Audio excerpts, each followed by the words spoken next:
Yeah.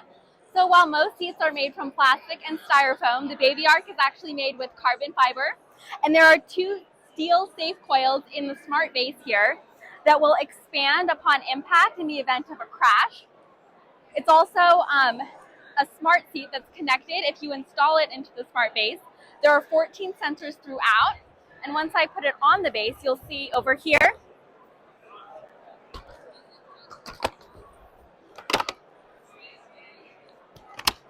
as I install it, that the seat is not correctly installed, but I'll give it an extra push, and now we know that it is correctly installed.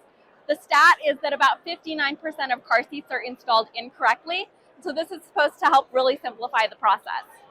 Additionally, you'll see it's connected to a personal Babyark app, and it will be able to identify once the child is in the seat, and if they're unbuckled, once the buckle is pulled back, that they're correctly buckled into the seat as well.